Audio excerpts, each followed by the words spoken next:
Assalamualaikum warahmatullahi wabarakatuh. Nama Fiarita Arlanda, NPM 1901010024. Di sini saya akan membuat video tentang mata kuliah Masailul Fiqih. Bismillahirrahmanirrahim. Assalamualaikum warahmatullahi wabarakatuh. Nama Fiarita Arlanda, NPM 1901010024.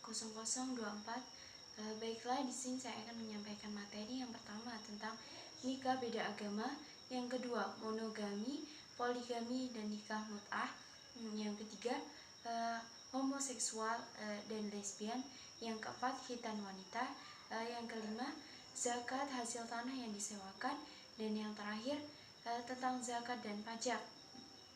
Yang pertama tentang nikah beda agama menurut hukum positif. Dalam Undang-Undang Nomor 1 Tahun 1974 Pasal 1 tentang perkawinan campuran menyatakan bahwa yang dimaksud dengan perkawinan campuran ialah perkawinan antara orang-orang yang berada di Indonesia yang tunduk pada hukum yang berlainan. Akibat ketidakjelasan pasal di atas menimbulkan beberapa penafsiran di kalangan ahli hukum. Ada yang berpendapat bahwa perkawinan campuran hanya terjadi antara orang-orang yang tunduk.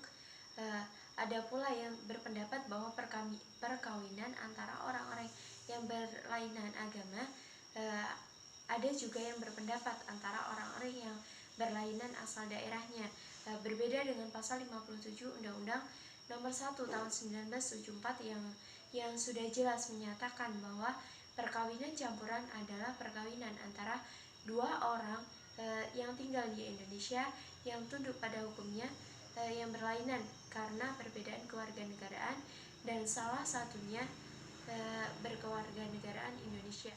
Yang selanjutnya tentang hukum Islam tentang nikah beda agama. Yang pertama, pernikahan antara pria muslim dengan wanita musyrik. Secara tegas telah dijelaskan bahwa hukum menikahi perempuan musyrik adalah haram, yang berdasarkan firman Allah Subhanahu wa taala dalam Quran surat Al-Baqarah ayat 221. Yang kedua, menikahi wanita ahli kitab, Majusi dan Syabiah. Jumhur ulama membolehkan pria muslim menikahi dengan wanita ahli kitab Yahudi atau Nasrani yang masih berpegang kepada kitab selain Al-Quran. Menurut Yusuf Kadrawi, kebolehannya tersebut karena didasari oleh dalil Al-Quran yang menyatakan bahwa ahli kitab diistimewakan dalam muamalah dan ahli kitab termasuk serumpun dengan Islam. Yang ketiga, perkawinan wanita muslim dengan laki-laki non-muslim. Ulama telah sepakat bahwa haram hukumnya seorang perempuan muslimah menikahi dengan laki-laki non-muslim, baik laki-laki itu ahli kitab atau bukan ahli kitab. Keharaman pernikahan perempuan muslimah dengan laki-laki non-muslim secara jelas disebutkan dalam Al-Quran, surah Al-Baqarah ayat 221 dan surah Al-Mumtahanah ayat 10. Yang selanjutnya tentang pernikahan yang ideal. Perkawinan antara suami dan istri yang sama-sama beragama Islam lebih menjamin terciptanya keluarga yang sakinah, mawadah, dan warohmah karena memiliki keyakinan yang sama, ibadah yang sama, dan satu tujuan hidup yang sama pula. Materi yang kedua yaitu tentang monogami, poligami, dan nikah mut'ah. Nikah menurut Islam. Islam menyukai pernikahan dengan menyebutkan sebagai perilaku para nabi dan memasukkan sebagai salah satu fitrah yang dimiliki oleh manusia.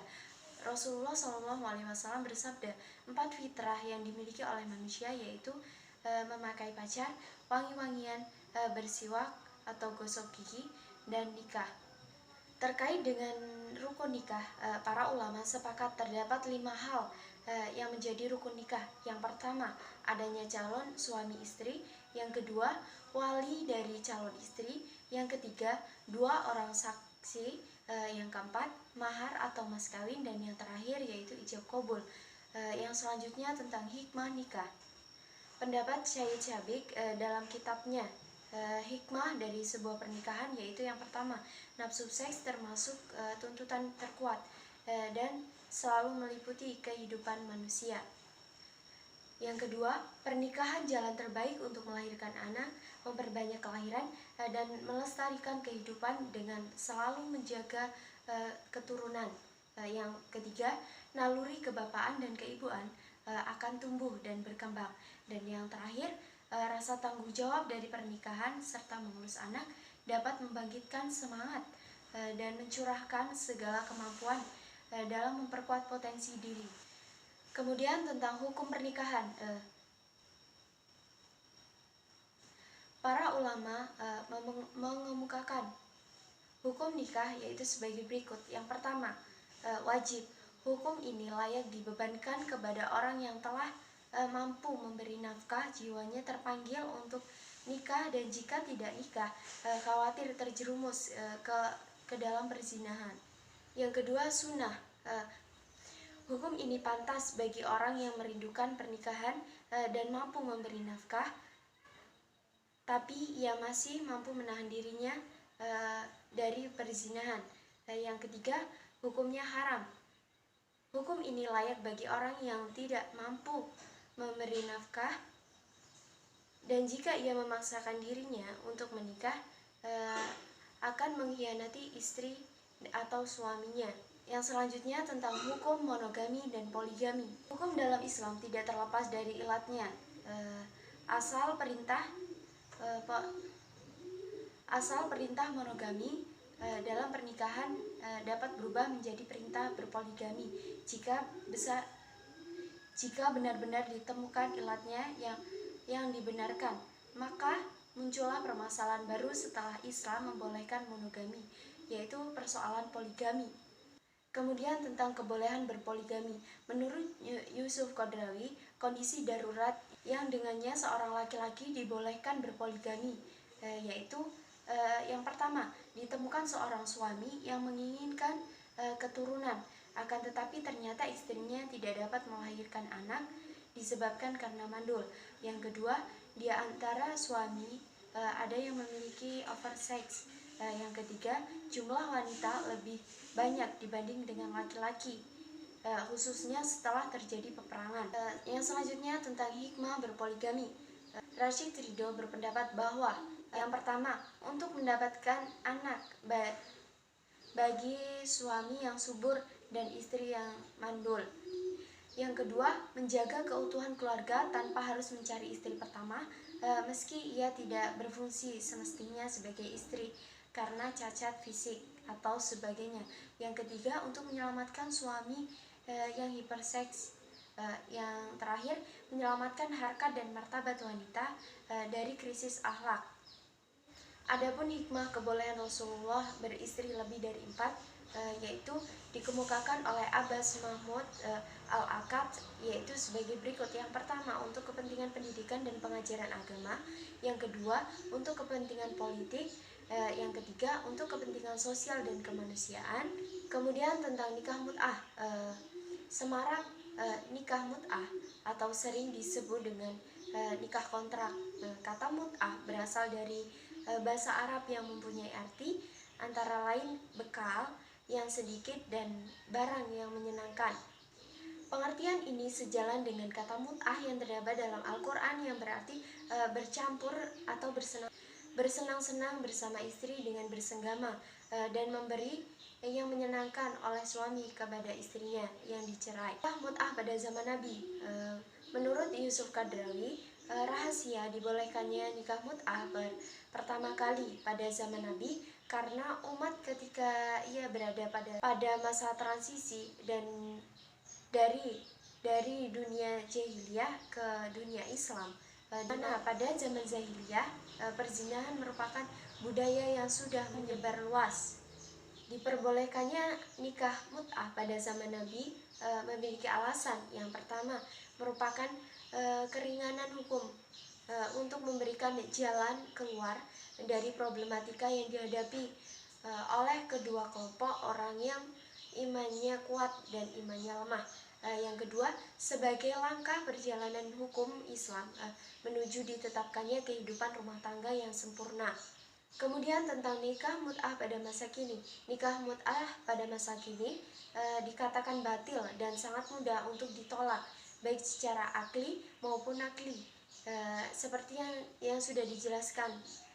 Yang pertama, Islam menetapkan pernikahan sebagai ikatan perjanjian yang kuat yang dibangun atas landasan motivasi untuk hubungan yang kekal yang akan menumbuhkan cinta. Yang kedua, menghalalkan kembali nikah mut'ah berarti langkah mundur dari sesuatu yang telah ditetapkan secara sempurna oleh Islam.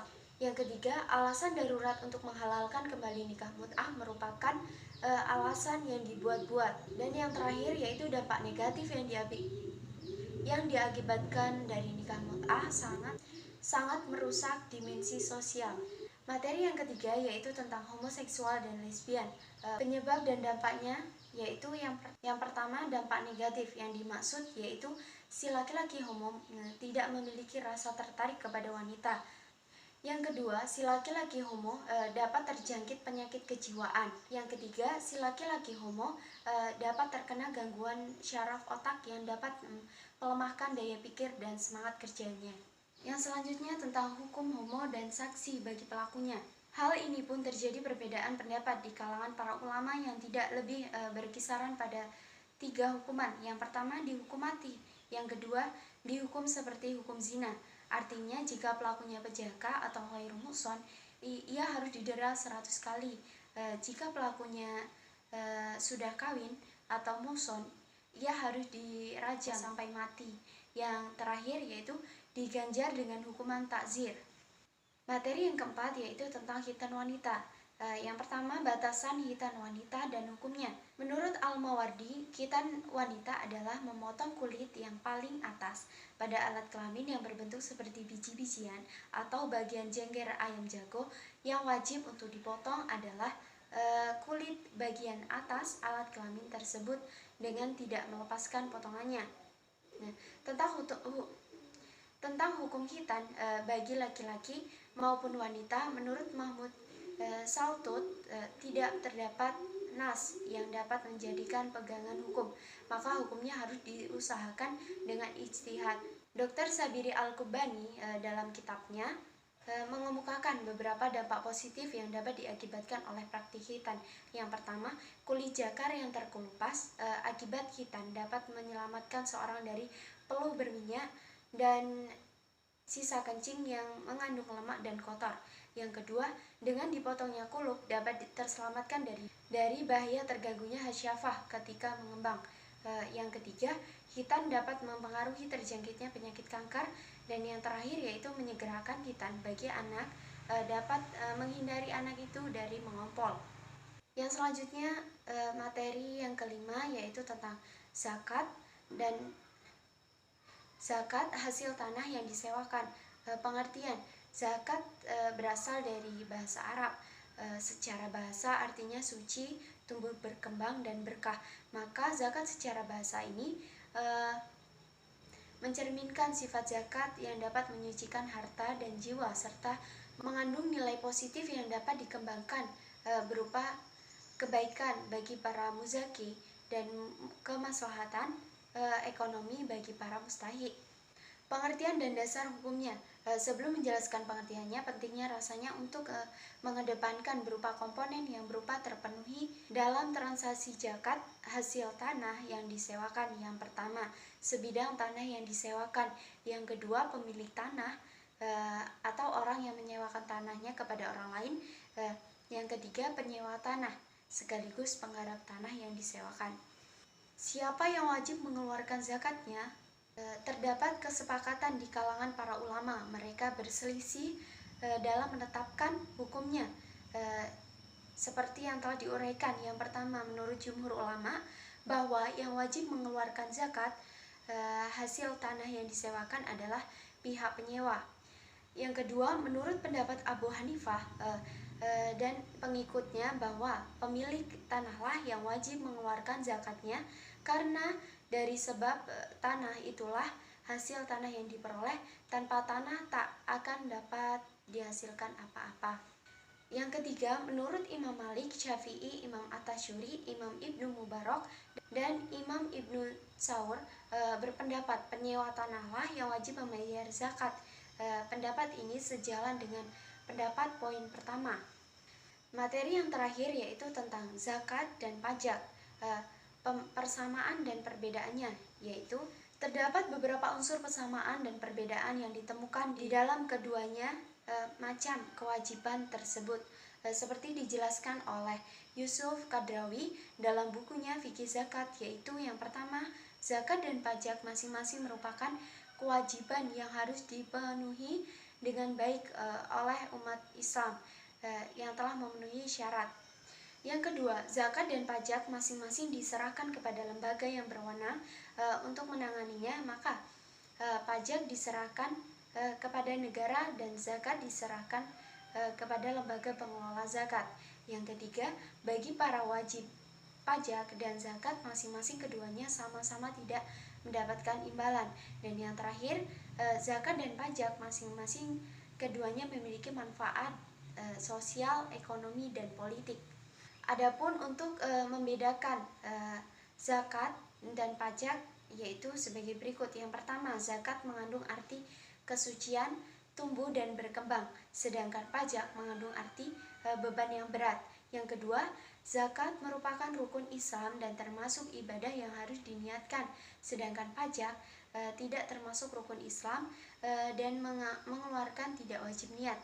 Yang ketiga, ketentuan hukum zakat ditetapkan oleh Allah dan Rasul-Nya dan berlaku untuk semua umat Islam kapan dan dimanapun. Penerima zakat mustahik sudah ditentukan oleh agama. Yang kelima, zakat bertujuan untuk pembinaan spiritual. Yang terakhir, kewajiban zakat sifatnya tidak membebankan karena semua benda yang wajib dikeluarkan zakatnya semuanya bersifat produktif.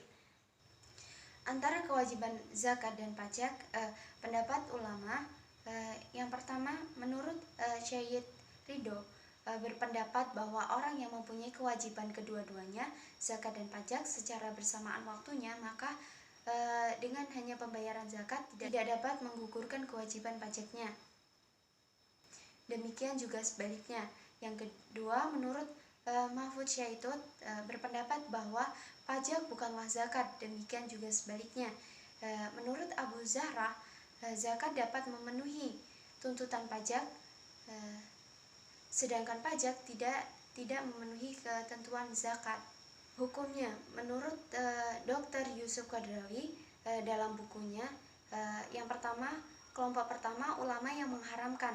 Mereka beralasan bahwa pemahaman harga disebabkan kredit itu dikaitkan dengan rentan waktu. Yang kedua, kelompok kedua ulama yaitu membolehkan. Baiklah, mungkin cukup sekian yang dapat saya sampaikan. Saya akhiri, wabillahi taufik wal hidayah. Wassalamualaikum warahmatullahi wabarakatuh.